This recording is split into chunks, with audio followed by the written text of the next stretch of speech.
Alhaji, yaron nan har yanzu bai turo lissafi ba. Me yasa? Ni ma ban sani ba Alhaji, amma sani na yana matukar kokari a gunna, amma dai ban san dalili ba. Gaskiya yaron nan yana wasa da yawa. Sai an masa magana ka ji. Ai ina kokari. Zaka je gurinsa ne? Zan je aika yaro ne a tambaye shi me yake faruwa.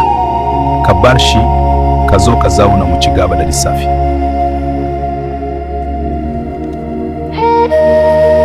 Yadda nake yin wannan aiki nawa, yanzu daren da aka yi kuskure ba a rubuta wani ba kuma ya ɗauki kaya, ya za a gano wannan wani irin tsari suke amfani da shi a wannan shagon.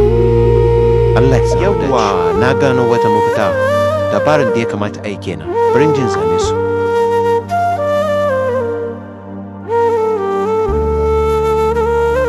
Alhaji, na gano wata mafita ta magance mana matsalar lissafi. To muna jin ka.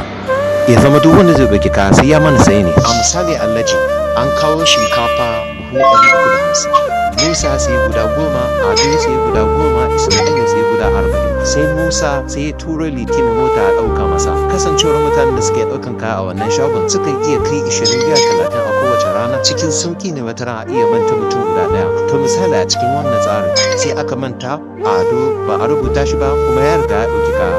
Kasancewar an san da cewa Musa yana ɗaukan kaya kuma ya sayi guda 10, sannan kuma Liti mai mota shi ma an tabbatar da cewa ya ɗauka, to sai aka rubuta Liti mai mota guda 10, Musa guda 10. To idan ka buga lissafin za ka kalli lissafin ya zama daidai. Kasancewar stock ɗinmu na yau da ya saura guda 290, hakan zai karkara mana cewa lissafinmu ya fito. To idan a wannan lokacin an riga an tura muku lissafi, hakan yana matuƙar ba da wahalan gano cewa a ɗauki kaya a wannan ranar. Idan a daidai wannan ranar ba a riga an yi lissafi ba kuma aka sake ƙara kwana ɗaya, kaga zai zama kwana 2 da suka wuce baya a biya ɗauki kaya guda 10. To idan har a wannan lokacin ba a dibiya wannan lissafin an gane cewa Liti mai mota kayan da ya ɗauka fa na Musa nan bane, hakan yakan iya sa lissafi ya samu tangarɗa. Bayan mun gano Ado ya ɗauki kaya, to sai ka kalli an ce an samu oba, a zahiri kuma sam ba oba bane. Idan Liti mai mota ne aka fara gano kayan da ya ɗauka na Musa ne, to sai ka ji an ce an samu shot,